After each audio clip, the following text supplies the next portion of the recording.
remedies are available to everyone and yung due process is available and guaranteed to everyone. I'm trying to be deliberate kasi nga kagabi sabi ko sa inyo, huwag emosyon, mag-isip muna. Kanina nung nag-unfold yung pag-aresto at wala pa yung warrant of arrest pero pinag-uusapan na nandyan na, I was soberly and quietly, patiently listening. Yung isang channel, pinila isa-isa ang mga kalaban ni President Duterte from mga legitimate human rights lawyers, former Senator De Lima, those from the Philippine left, napakarami and basically rejoicing. And I respect their rights, di ba? Pinaglaban nila to yung legal at sinasabing human rights sila. Pero hindi ba yung human rights due process? So let me stop there in the first part. Ang sinasabi ko, naiintindihan ko that there's always two sides to an argument. And when you go to court, kung ano man korte yon, quasi-judicial, when you go to a fiscal, when you go to an international court, precisely nga kasi hindi kayo magkasundo. So hindi ko tinatanggal sa human rights activists na meron silang pinaglalaban. Sa part 1, ito yung part 2. Yung isasakay siya sa eroplano na may petition siya sa Supreme Court at walang Philippine court na nagsasabing dapat siyang i-extradite or i-surrender sa Hague. Anong nangyari? Anong nangyari sa inyong mga human rights advocates? No? Hindi ko nilalahat kayo sa Ateneo Human Rights, alam niyong mahal ko kayo. Part ako niyan. Sa Supreme Court, marami tayong pinaglaban. Pero tama ba yon? Sasakay na lang siya sa aeroplano tapos dadalhin doon. May petition siya sa Supreme Court. Walang korte, ni isang korte sa Pilipinas na verify muna yung warrant of arrest na yan. Hindi ba nangyari na sa atin dati yan na may extradition from the US at nilitigate pa dito? So, yung pong sinasabi ko kanina na pray for the country, we're in a crossroad, pray for the PNP, pray for our courts, pero may pinaka-minimum. Ang pinaka-minimum is due process and letting everyone avail of the legal remedies. Hindi pwedeng may korte sa ibang bansa, huhulihin mo tapos isasakay mo na lang sa eroplano. So, eto po tanong ko sa inyo. Paano kung sitting Supreme Court Chief Justice, sitting Speaker, sitting Senate President, sitting Cabinet Member, sitting President ng ating bansa, may isang international court na naglabas, yung PNP, huhulihin nyo na lang, sasakay nyo na lang sa eroplano, aalis na sa ating bansa? Diba? So, yung President, napaka-importante. Kung anong pinapakita natin sa lahat. So, sa akin, I continue to pray tonight. I appeal to everyone involved. Sinabi natin sa lahat, mahinahon, wag mapusok ang damdamin. Pero hindi ibig sabihin no, na pabayaan na lang natin kung may injustice na nangyayari. So, yun ang challenge ko ngayon sa mga human rights advocates. Hindi ba, nung nasa DFA ako, kahit we disagree, pinaglalaban ko na makapagsalita kayo sa mga foreign, sa mga ibang bansa, sa mga embassy, sa human rights sa Geneva. Winelcome namin kayo. Sinabi ko sa mga embassy doon, kahit we don't agree, pasalitain sila. O, di ba may due process? So, I understand na happy kayo na may warrant of arrest. Happy din kayo na makakasuhan and the former president will now have to face that. But hindi ba part of facing it is kompleto muna legal remedies niya ngayon? So, di ko lang alam baka may nagsasalita na, baka tahimik pa. Tinitignan ko sa TV bago ako umalis kasi meron pa akong taping at appointment tonight. Tinitignan ko walang mga human rights na nagsasabing tama yung warrant of arrest pero sandali lang, mali na sinakay nyo na lang sa eroplano at padadala nyo sa ibang bansa.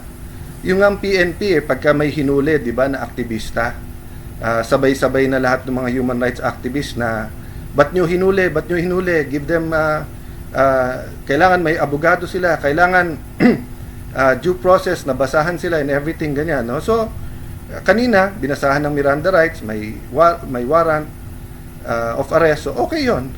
Pero yung isasakay mo sa aeroplano, anong korte sa Pilipinas ang nag-order nun? Di ba? So, fellow lawyers, it doesn't matter if we're pro-admin, pro-Duterte, neutral, etc. Ang pinag-uusapan na dito, ano yung batas ng Pilipinas. And ako personally, I'm so uncomfortable. I'm much more than that, but I'm just trying to maintain my cool na pwede talagang a foreign court will order tapos arestuhin mo dito. Sige, sabihin mo pwede yon, but hindi ka pwedeng pumunta ng korte at hindi pwedeng i-sort out muna ng korte yon. Bigla mo na lang isasakay sa airplano. No wonder si Kitty, sabi niya, this is the plane na kinidnap yung yung tatay ko, di ba?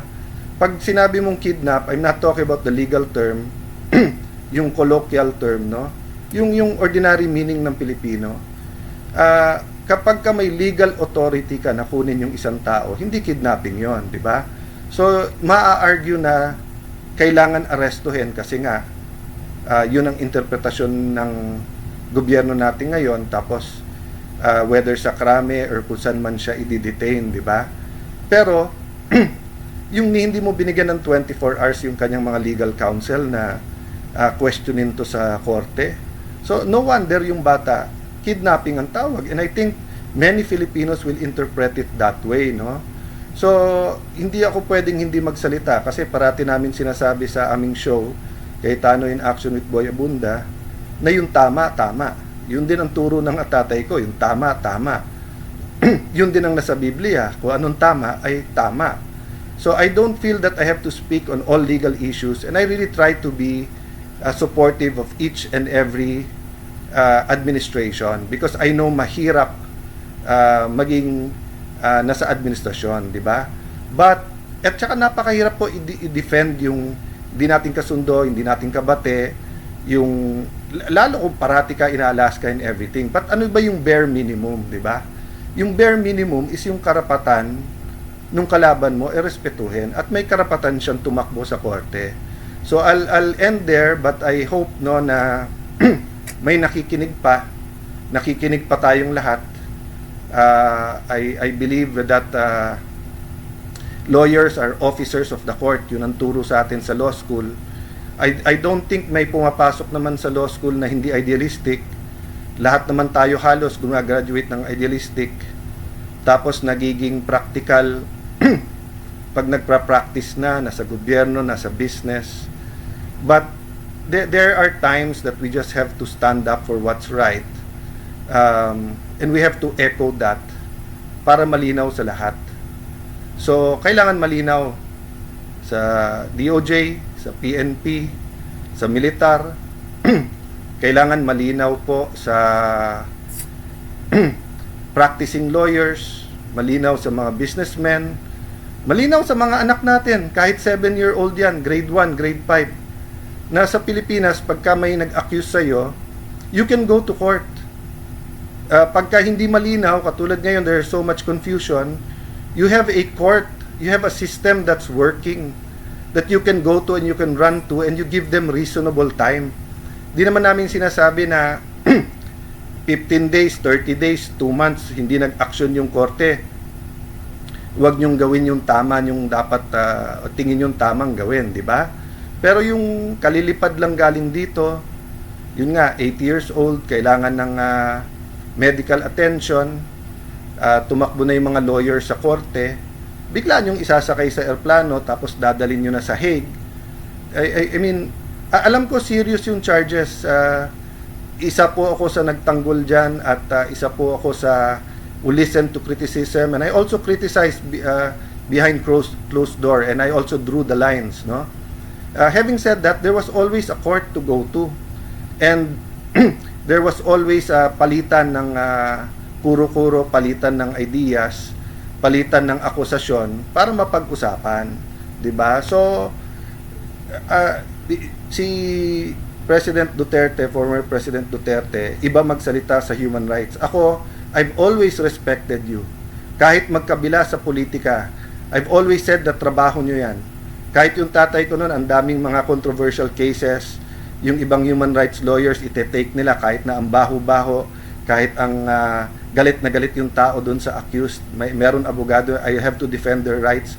At tinuruan niya ako na respetuhin mo yung mga yan, Alan, kasi kailangan may magtanggol ng basic rights nila.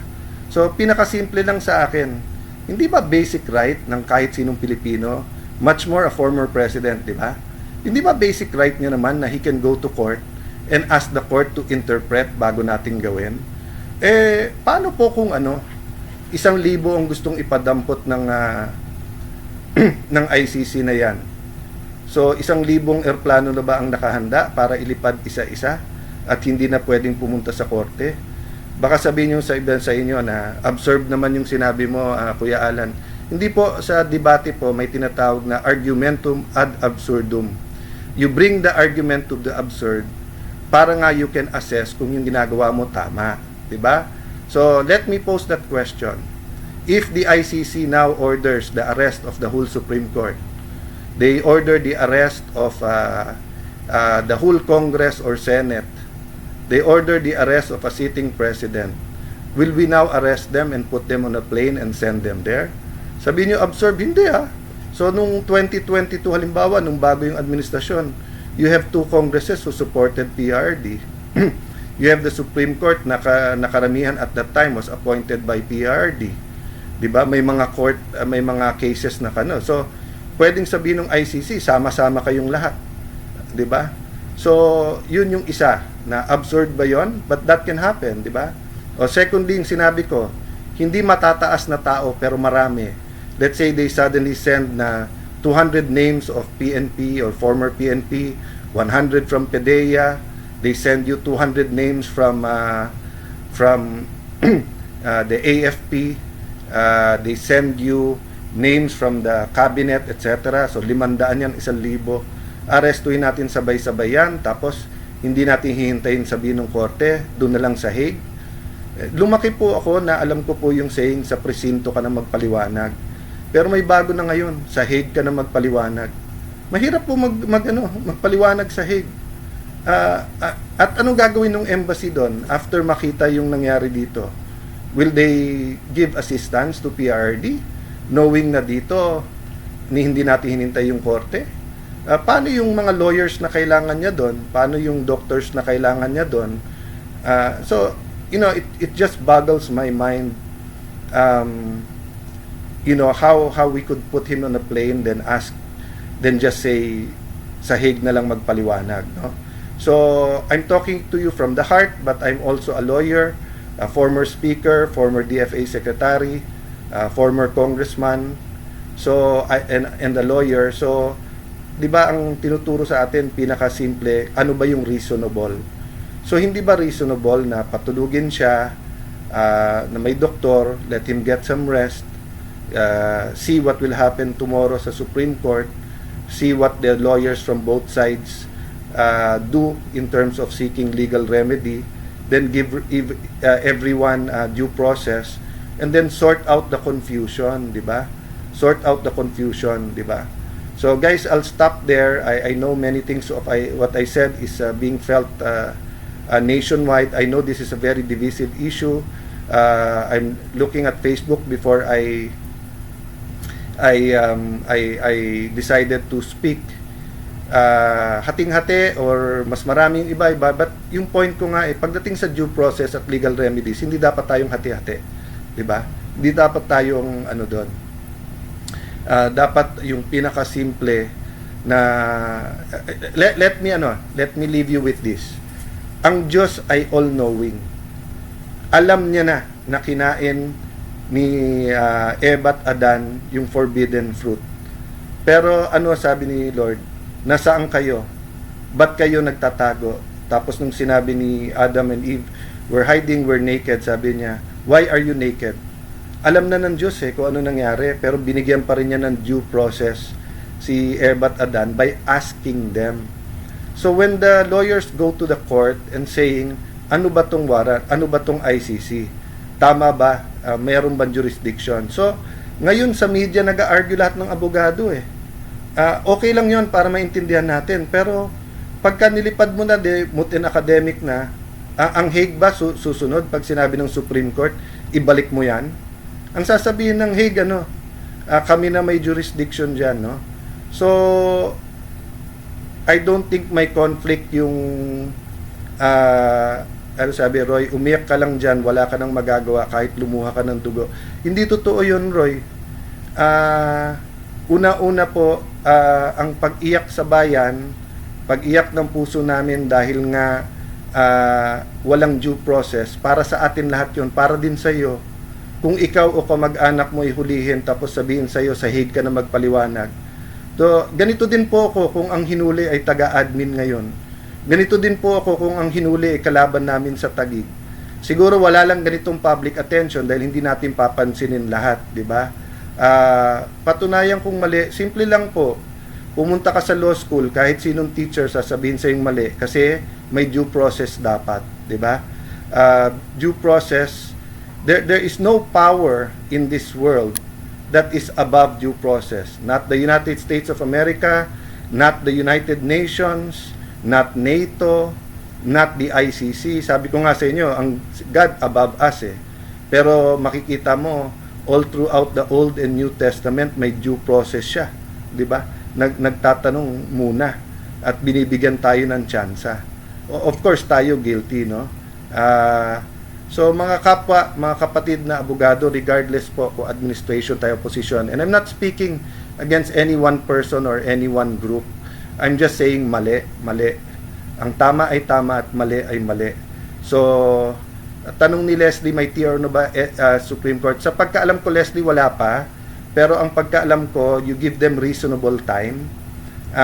Ang problema kasi pag nasa airplano at lumipad na, susunod ba yung piloto pag sinabing may Supreme Court, TRO, wala ka na sa jurisdiction ng Pilipinas.